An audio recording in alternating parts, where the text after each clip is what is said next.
Connaître Pierre Macorlan. Évoquer un livre. Décrire son bureau. Humer la fumée de sa pipe. Caresser son béret écossais. Déchiffrer son écriture. Ou peut-être découvrir sa maison.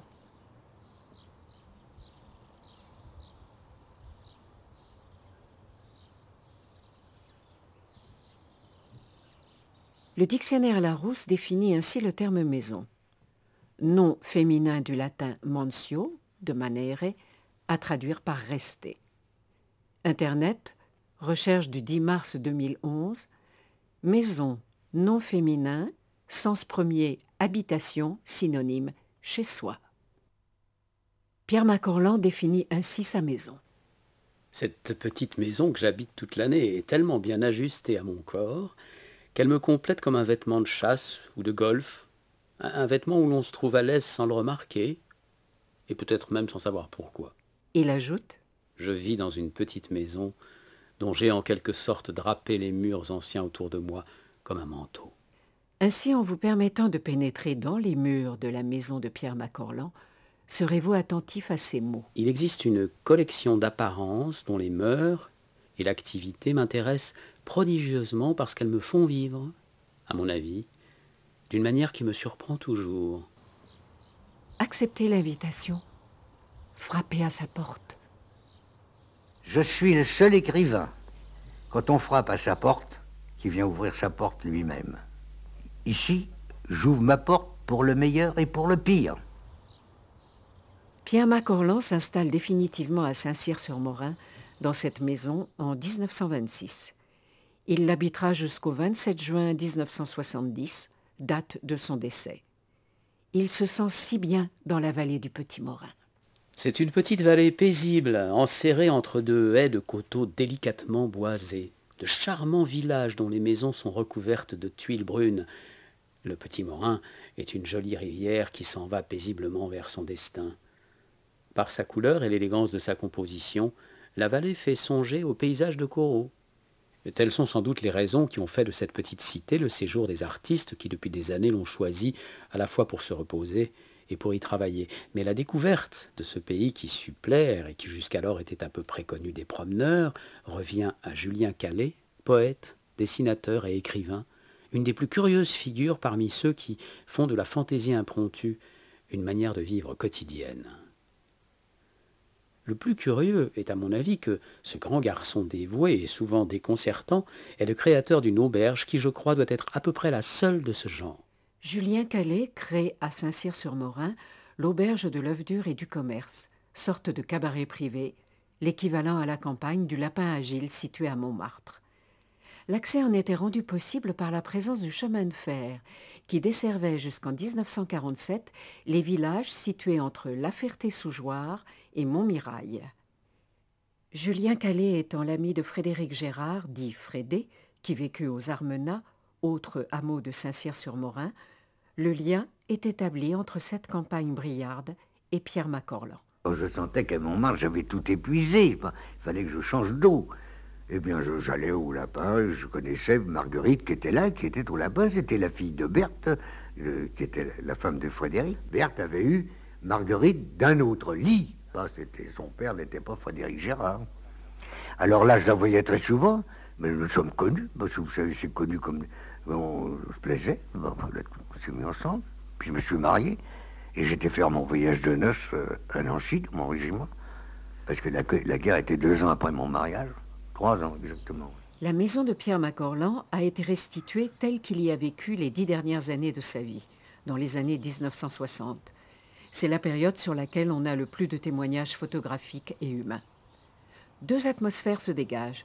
Le rez de jardin évoque la période durant laquelle Marguerite est vivante, jusqu'en 1963, tandis que le rez de rue évoque plutôt l'univers de l'écrivain durant la période de 1963 à 1970, après le décès de son épouse.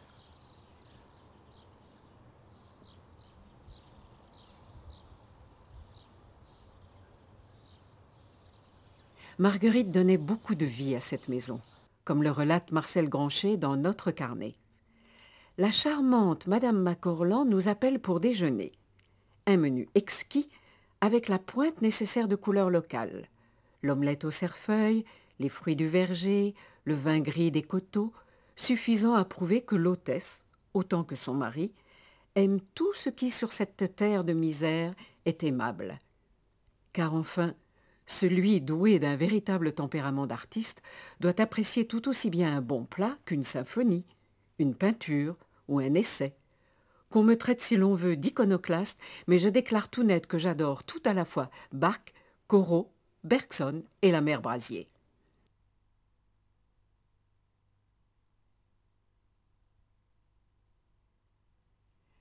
La maison est une ancienne fermette briarde appelée Bricole, en patois régional. Cette maison a été acquise par Berthe Luc, mère de Marguerite et belle-mère de Macorlan. Macorlan aménagera cette maison, l'embourgeoisera et en fera sa résidence principale dans l'entre-deux-guerres, comme l'indique un courrier adressé à son ami Robert Duquesne. La lettre du 28 août 1923, portant l'entête de la maison de Saint-Cyr-sur-Morin, indique « Mon vieux Duquesne, j'ai reçu ta lettre à la campagne, où je suis, jusqu'à la fermeture de la chasse. » Il partage à ce moment sa vie entre Saint-Cyr et un appartement parisien, rue du Ranelagh. Il conservera d'ailleurs toute sa vie un appartement à Paris. Il en aura un autre, rue Constance. La lettre du 11 octobre 1926, toujours issue de la même correspondance, précise « Je termine une installation qui me permettra d'habiter toute l'année à Saint-Cyr-sur-Morin. » Au début, la maison reste rudimentaire et proche de l'aspect bricole. En atteste une photographie représentant Berthe Luc à côté de la cheminée de la pièce du rez-de-jardin. On y voit une porte ancienne de ferme, des murs couverts d'enduit de plâtre, ainsi que cette fameuse cheminée briarde avec un four à pain en retour, caractéristique de l'architecture rurale locale. Le feu est un élément fondamental dans l'œuvre de Macorlan, notamment à travers les thèmes de la ville ou de l'armée. C'est le feu autour duquel on se regroupe pour se réchauffer entre soldats, entre paumés dans la nuit. La chaleur du foyer agissait sur les vêtements du jeune homme qui se ratatinait et s'appauvrissait encore sous l'effet de la chaleur.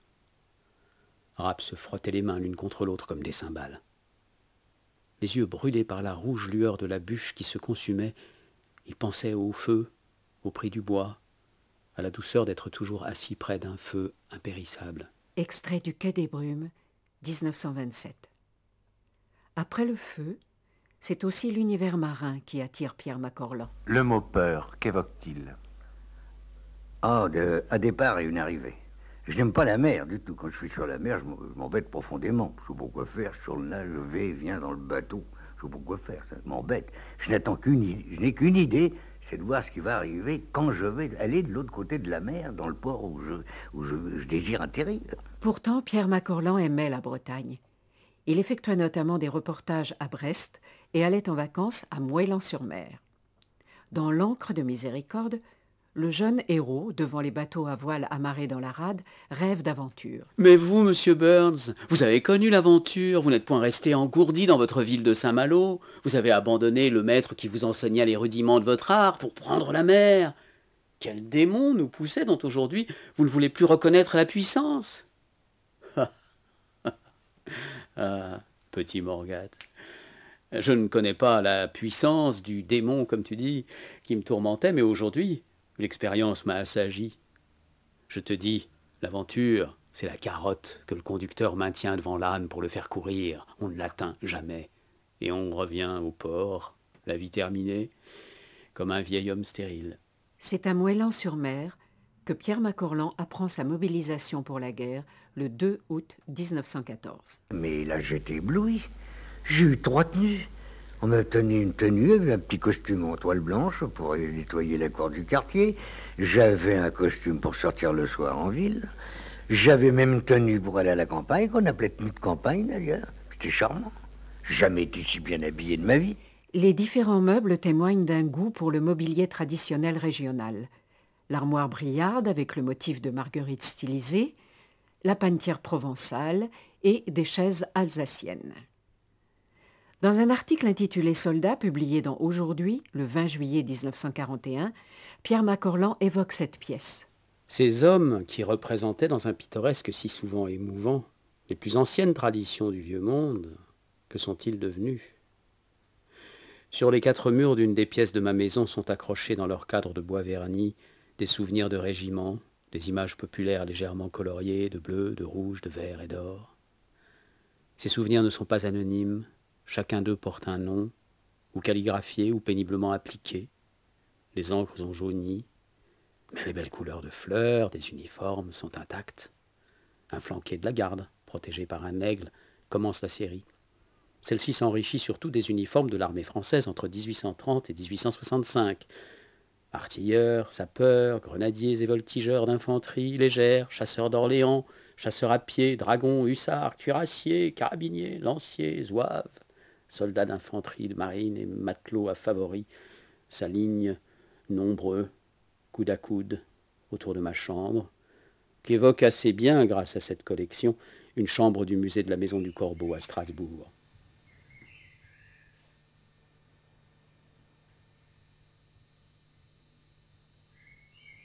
Les Annales politiques et littéraires numéro 2293, 1er septembre 1927. J'aime le bois et j'aime la chasse pour des causes qui n'appartiennent pas tout à fait à l'homme que je suis dans ma maison, parmi mes livres et mes idées. C'est un autre que moi-même, qui fut soldat d'infanterie pendant la guerre. Il me semble que ces souvenirs sont ceux d'un autre qui ne me ressemble pas, même physiquement. Nous avons tous joué un drame en dehors de notre vie. Mais nous étions sans résistance devant ces fusils dont il était impossible d'empêcher la gâchette de partir. Chez moi, dès que j'ai pris le costume qui me sert quand je vais à la chasse, ma manière de penser et d'agir est d'une autre essence. Le jour où je serai assez sûr de moi pour errer dans un bois ou à travers les plaines, sans appuyer sur la gâchette de mon fusil après avoir accompli scrupuleusement le geste de mettre en joue, je pourrai goûter des plaisirs parfaitement exempts d'amertume, sans renier l'une de mes deux personnalités. Plaisir de la chasse, page 25, chronique de la plaine et de la lisière des bois. Le corps de chasse servait aussi à appeler ses amis pour le déjeuner, et le son en était connu dans tout le village. Parce que maintenant, cette maison-là, je ne peux pas l'abandonner. Mais toutes mes conversations reviennent à dire je voudrais une maison de 3 pièces, pas d'électricité, pas d'eau, si ce n'est l'eau du puits, et aucun confort moderne. Oh, là, c'est le vieil homme qui transparaît. Ah, ben, c'est puis non, l'expérience. Pendant la première année de la guerre de 1939, il n'y avait rien ici. C'était très difficile de s'alimenter. Nous avons couché en bas. On faisait le feu avec du bois. Il y a toujours, c'est un pays de bois, il y avait toujours du bois. Enfin, nous faisions un feu de bois et je n'ai jamais mangé d'aussi bon beefsteak que cuit sur le feu de bois. On se couchait, je me lève maintenant avec le jour et je me couche avec la nuit. Est-ce que j'ai besoin d'électricité?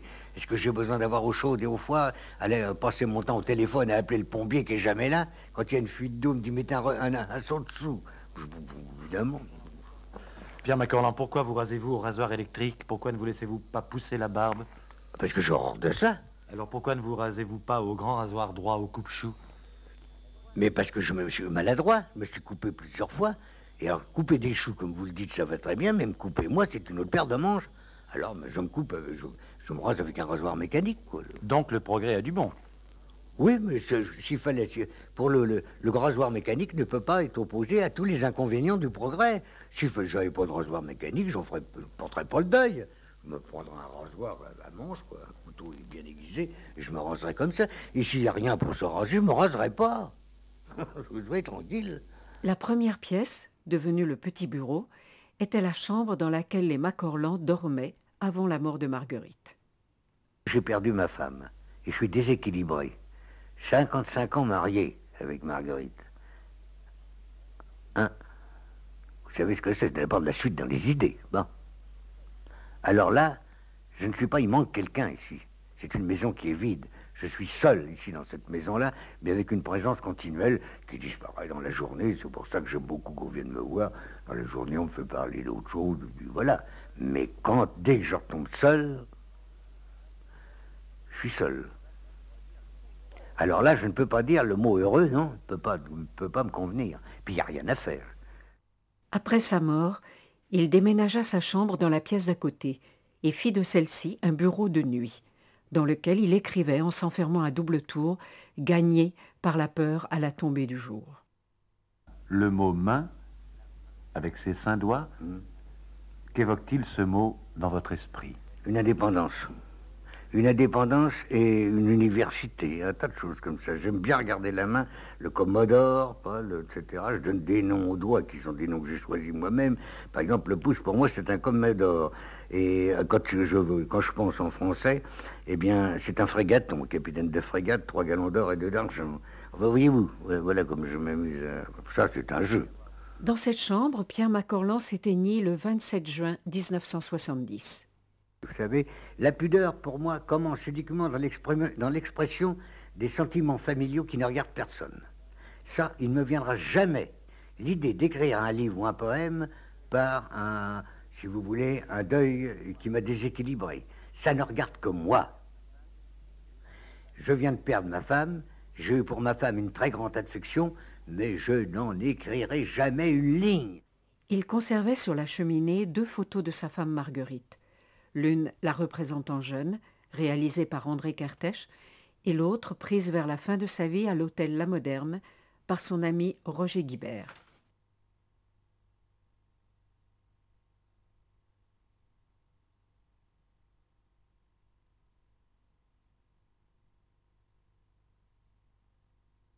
Macorlan arrive vers 1900 à Paris pour devenir peintre. C'est l'échec. Mais il conservera ce goût de la peinture de paysage, des scènes du quotidien. Les toiles sur les murs, ce sont souvent des cadeaux d'amis, des peintres en quête de reconnaissance. Dans ses romans, de nombreux peintres au destin souvent tragique promènent leurs pinceaux, comme le personnage de Michel Cros dans Le Quai des Brumes. Je peignais, et derrière chaque arbre de la forêt, je cachais un de mes visages secrets. Les amis de l'écrivain contribuent à l'enrichissement de la fameuse collection de soldats de plomb. En 1915, devant Souchet, quand j'étais soldat au 260e d'infanterie, j'ai juré que ma vie serait modifiée s'il était inscrit dans mon destin que je dusse revenir de la guerre.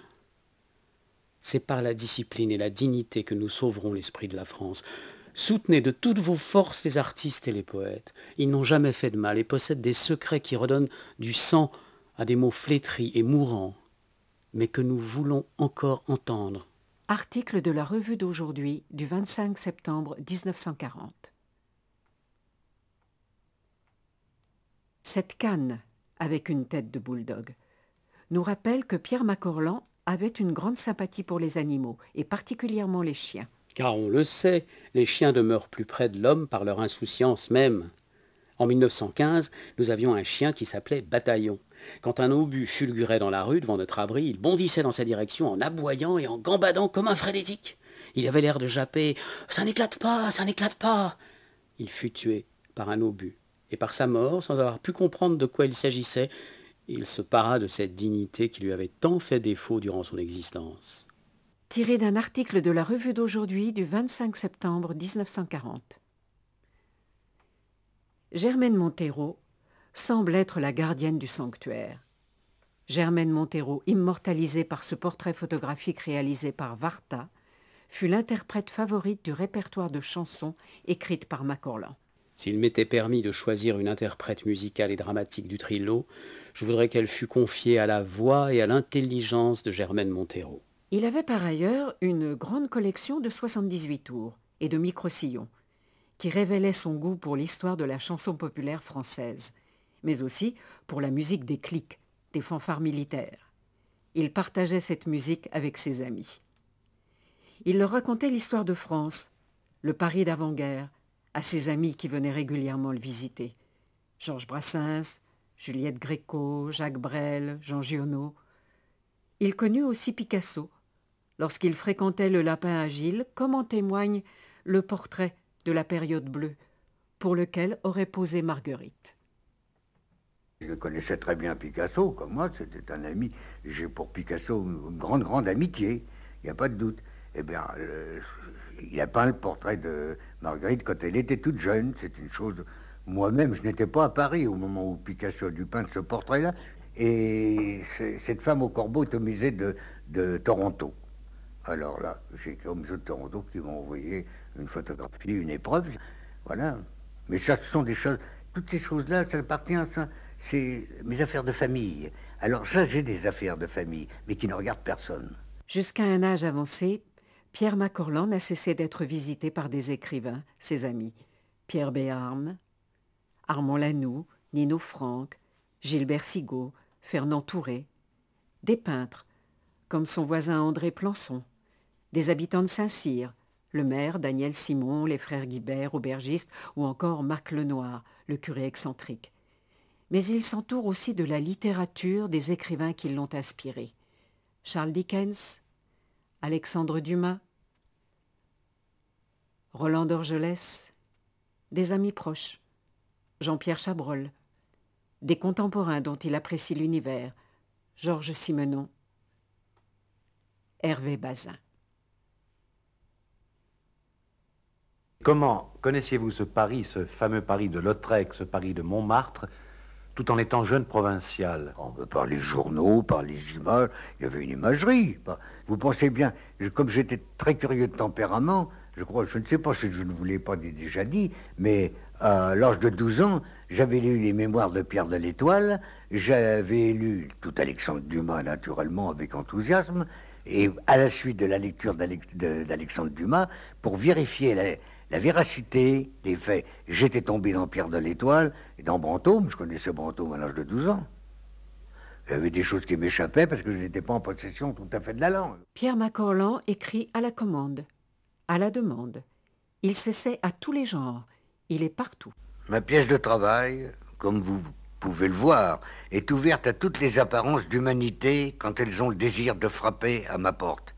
De solitude en solitude, ma demeure est parfois aussi animée qu'une fête foraine dont tous les limonaires et autres accordéons à vapeur sont à mon service malgré la pluie qui lave les vitres, la pluie vaincue par la solidité de mon toit et du bonnet écossais qui coiffe ma tête.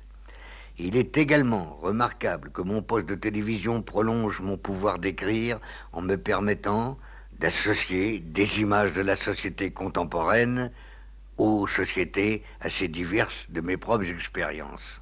Mais c'est dans le roman d'aventure, ou plutôt le roman de l'imaginaire, qu'il excelle.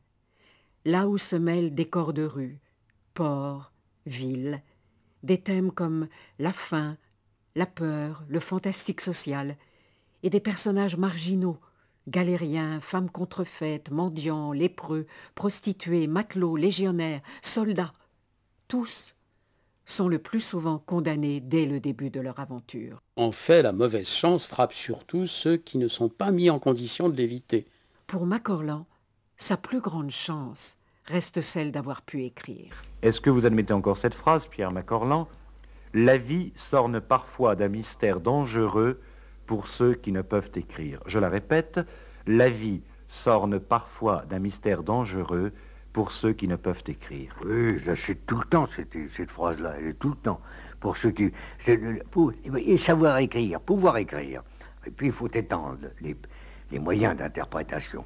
Un type, qui peut écrire, qui peut dessiner, qui peut peindre, qui peut travailler sur une partition musicale, enfin, qui a un art, qu'il nourrit, n'est-ce pas, qu'il prend, qui a besoin. Alors cet art prend tous les éléments qui ont composé sa personnalité et filtre, et les épure. Ceux qui n'ont pas un art, eh bien, il faut qu'ils cherchent dans la vie. Alors là, dans la vie, ils pénètrent dans la vie avec tous leurs mauvais instincts, tous les dangers qu'ils ont en soi, ils les portent avec eux. Alors c'est comme ça que les uns finissent sur la guillotine, les autres on les pend, selon les modes du pays. Il y a des modes différents pour ça. Si j'avais écrit, il y a peut-être 9 chances sur 10 qu'ils soient débarrassés de ce qui les a conduits directement l'échafaud. Il cultive cette chance par une manie ou une énigme. Il notait partout sur son agenda, lettres, dossiers et même jusqu'en haut de sa porte intérieure 3 chiffres, 10, 7, 2. Nino Franck, son ami, consacre le titre de son dernier ouvrage, 10, 7, 2 et autres portraits, et y voit une invocation à la chance. Ce chiffre renvoie-t-il à une partie de dés, un numéro de matricule, une unité pendant la guerre? Macorlan, interrogé à ce sujet par Nino Franck, répond « C'est une simple manie, ça n'a pas le moindre sens, 3 chiffres pris au hasard. » Après la visite de cette maison, Pierre Macorlan nous paraît-il moins secret? La connaissance de son environnement nous aide-t-elle à mieux comprendre son œuvre? Grande question qui hante les maisons d'écrivains. Pierre Macorlan nous répond à sa manière. L'inexploré sur la terre, c'est toujours l'homme.